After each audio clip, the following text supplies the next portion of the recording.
Hello Pixie Doll, welcome back to my channel. I'm Krystle, aka the Wholesome Witch, and welcome to another Coffee Coven Chat. Today we're going to talk a little bit about my personal journey as a witch or into witchcraft, my personal spiritual journey.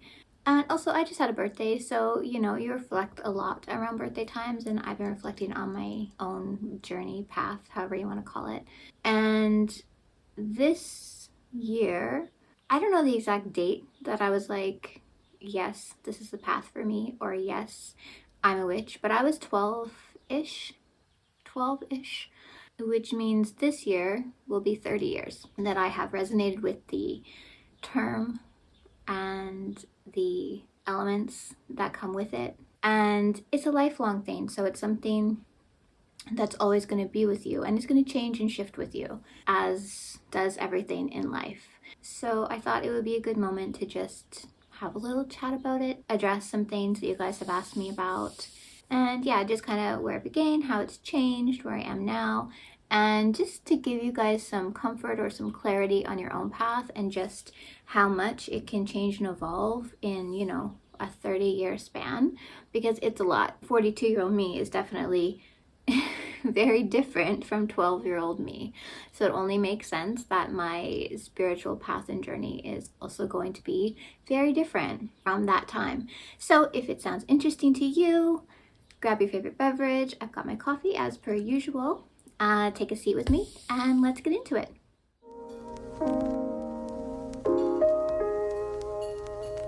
So I guess if I'm starting from when I was a child, I've always been drawn to things that were magical, mystical, fantasy, horror also. And some of my favorite movies included things like Labyrinth. Elvira was my idol when I was 5 years old. I just wanted to be her. She was amazing. She still is amazing. And other movies, Teen Witch came out in the 80s. If you know, you know. It's kind of a cult classic for me anyway. Formative years, 6-year-old me. Addams Family, Lost Boys, because vampires have always been a thing. All the horror movies, I was obsessed, and I probably shouldn't have been because I was a little too young. But anyway, books were always fantasy or horror or mystery, or there was always some sort of mythical theme around the books I read. I read a lot when I was little. I was always outside in my yard, doing things with sticks, collecting rocks. My favorite shop to go to when I was younger, when it opened, I was so excited. It was called, what was it called? Earth Shop, I think. And it was in the mall in my uptown area, and it had, it had crystals and books and jewelry and all kinds of kind of esoteric kind of things. And I always wanted to go in there. My mom would always buy me like a new crystal or something like that. I remember I had this pencil that the back end of it was just filled with teeny tiny crystals, and it was my favorite thing. I actually refused to sharpen it and use it, so I just kept it. I still have it. Anyways, so I've always been interested in this kind of thing. I would bring buckets out with me when we would go walking and just collect rocks, even from the street. I lived in the city. I didn't live, in close to nature really, unless it was a park. But I would collect rocks along the way anyways, from wherever. So pop culture had a very big influence on me as a child, and me finding myself in a lot of different ways during those formative years. And in the 90s were a great time. And if you grew up in the 90s as a teenager, you'll know there was a lot of wonderful influence. There was a lot of great shows, movies coming out that just spoke to me. And those of you who are my age are going to know some of the ones I'm going to mention. You probably know them before I even open my mouth. The Craft, come on. I saw that movie and I was like, yes, this is me, this is my path. It was really a solidifying moment. So when that came out, I would have been 13. So I think that was when it was really solidified. I was like, yes, I'm a witch, definitely. Shows like Charmed, Buffy, Practical Magic came out in the 90s. There was some good stuff, and they were all very influential for me, and they all just kind of solidified my inner knowledge that this was the path for me. The path that connects with nature, the elements, using my own intuition, using things like tarot cards and divination practices. And I was very dedicated when I was a teenager. I was reading all that I could. I was learning all that I could. I was going on to the very few websites I could find in the 90s about witchcraft, and they were all very, I'm going to say, tacky. They were like red and black and not the most aesthetic websites. They were all quite dark, actually, the ones that I was able to find. And the foundation, I mean, in the 90s, there was a lot of Wicca. Most of the books were Wiccan books. So that's where my journey really started, was with Wicca. And there was a lot of ceremonial magic in the books back then, which I always had a bit of trouble with. I never really had the attention span to do very long, lengthy rituals, though I tried my best at the time. But, you know, I set up an altar in my room, I got candles, I got my hands on some crystals, I was drawing sigils all the time, I was in my bookstore all the time, looking at the one shelf of esoteric New Age books I had, and just dreaming about buying them all and reading them all. And a lot of what was in those books did really hit. It really resonated with me at the time. But like I said, it was a lot of Wicca. It was a lot of ceremonial magic. Those were just the books, at least in my town, city, that were available. That's kind of where it began. And then, you know, I was practicing for a while, about every day when I was a teenager. I was really dedicated to learning and growing. And then, you know, life happens. Life happens. So it did not stay that way. So if you're just starting your journey and you were very dedicated, very into it for a year or two, and maybe things started to wane, or maybe life got in the way, do not fret. Life gets in the way. Life happens. And a lot happened in my 20s that kind of took me away from my path for a while. Not entirely. I was still buying books. I was still reading. I was doing rituals every now and then, spell work sometimes. I was also married to someone at the time that didn't love that this was my spiritual beliefs, my spiritual path. So I kind of kept it on, you know, it was kind of suppressed, I'll say. It was suppressed during this time. He didn't even want me to have my books like on my bookshelf. So that's a topic for a whole other Coffee Coven Chat. But we're not together anymore. I'll say that. That's all I'll say. So it was kind of suppressed. It was held back. I wasn't doing too much in my 20s. I also had my son in my 20s. There was a lot going on. A lot of adulting for a young person in their 20s, I will say. So I wasn't into it as much. It was still part of me. I just wasn't practicing as much. And also during my 20s, I realized things like ceremonial magic, not really for me. Long, lengthy rituals, not really for me. And this made me feel kind of like I wasn't being witch enough. I wasn't doing it properly. I was doing something wrong. Maybe I wasn't really a witch if I didn't like to do all these very involved rituals. I know now that that is not true. So if you're in a spot like that and you're thinking these kinds of things, please let them go. There is no right or wrong way. It's really what resonates with you. And like I said, over about 30 years, things change a lot, and we change as people. And in my life, a lot has happened in my life. Things that influenced my practice in positive ways or not so positive ways. And as I got older and grew, I started to discover more things that resonated with me. There was also a very large chunk of the time where I thought you had to do a lengthy ritual, right? So I would do them much more sporadically because I didn't have the time, I didn't have the energy, or I just didn't have the motivation to get in there and spend 2 hours on something. But fast forward to now, I don't do lengthy rituals. I do practical magic throughout my day, and if you didn't know me and just saw me go through my day, maybe you wouldn't notice anything or wouldn't notice much that's witchy at all, because it's all so woven into my routines now. And I'm not in my yard with all my ceremonial tools and robes under the full moon doing a ritual. That's just not me. It's not my practice. I do things for the moon phases, but it wouldn't be something like that. So a lot of it is really low key, and that's how I like it. Pivotal moments in my path probably would have been when I was going through a divorce with my old partner and when I met my current partner, because she resonates with these things so much as well. She practices modern druidry, and you know, the people around you really influence your actions, and having someone in the house with me that's so supportive makes it that much easier for me to practice every single day and have it be just part of my life. It's a lifestyle now. I will do rituals that are extra. I will do extra, not just my daily ritual routines, but not every day. And I'll weave it into things like kitchimetry a lot. My morning routine is full of spiritual rituals that I have developed over time, and I love my practice right now. I love it. It's fulfilling. I feel connected. I feel more connected to the elements, to my intuition, than I ever have in previous incarnations of my witchcraft journey, which comes from evolving and learning and changing and growing as a person. Comes with age as well. It means a lot more to me now than it did when I was first starting. I mean, it meant something to me, but in a different way.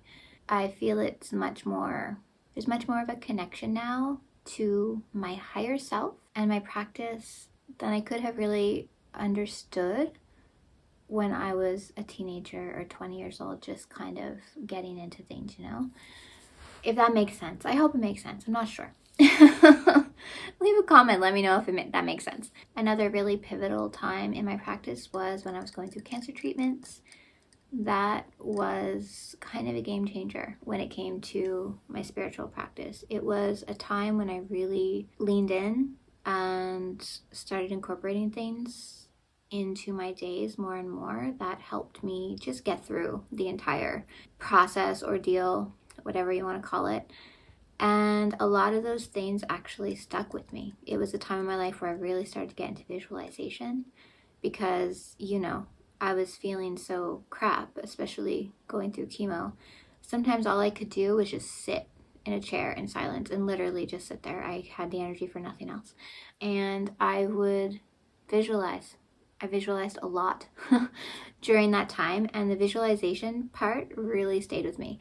I didn't visualize nearly as much prior to that. So that's just an example, and it really had me bring in the practicality of it all a lot more into my practice, and it really made me see things and change my perspective on things. So we all have these moments in life that are life-changing. They're pivots, they're unexpected a lot of the time. You can call them hardships, they're lessons, they're traumas. All of these things along the way are really going to shape you as a person, yes, and shape your spiritual path and your witchcraft practice. Like, all these big moments in life, they're going to change you, which means they're going to change your practice. And we really should just embrace every step along the way, embrace the journey, give ourselves some grace. So if we're maybe not feeling the most connected to spirit in, you know, a certain point in our lives, we've got a lot of other things going on, that's okay. But also, I would recommend, from my own experience, if you are going through a hard time and you have, you know, your energy is being taken by a lot of other things that are stressful, I would actually really recommend leaning in. Lean in. Do whatever it is you can manage to do. Like I was saying, I would have no energy other than just sit in a chair. I would visualize. Take 5 minutes. Visualize. Take 5 minutes and just sit in silence. Stare out the window. Be with your thoughts. These things maybe don't sound spiritual, but they're very, very spiritual, and you can learn so much about yourself. You can gain clarity. It's not the time, maybe, to do big fancy rituals or anything extra, so to speak, but lean into the things you can do, because I tell you, that really helped me on my own path and had me form completely new spiritual routines and habits along the way. But also, if you're just feeling like you don't have anything in you, it's okay. And if you have an area of practice that you really love when you first start. Like say you really, I don't know, maybe you really loved kitchen witchcraft when you first started, and then over the years you just kind of started to like it less. That's okay too. Maybe you have other areas you got more interested in. Maybe you got more interested in green witchcraft or hedge witchery or cottage witchery, like whatever it might be. There's so many different kind of aspects, and don't feel you need to take on labels. This isn't a conversation about that, but I'm just listing different areas of practice to give you an idea of what I mean. Maybe you're really into divination at one point and then you're not so much later. It's fine. You know, it's okay for things to change and evolve, and it's okay for your routines to change. It's okay for you to practice every day and then have a period of your life where you practice not at all.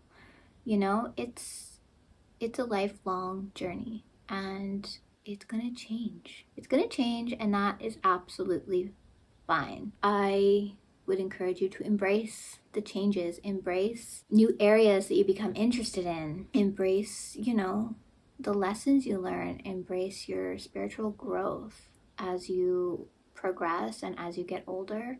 It's really magic. It's magic, it's beautiful, and if you're watching this, you obviously consider your spiritual wellness a big part of your life, because I don't think you'd be on my channel if you didn't, and that's amazing. Some people will go their whole lives and not connect to their spiritual side at all and live and let live, but I think that's unfortunate because it's so enriching. And your holistic wellness, body, mind, spirit, without a spiritual side, you're not fully living up to your optimal health or wellness. You're not fully living up to your potential, in my opinion. So your spiritual health is so important. Your spiritual journey is so important. So embrace it and just enjoy it. Enjoy the ups and downs, because there will be.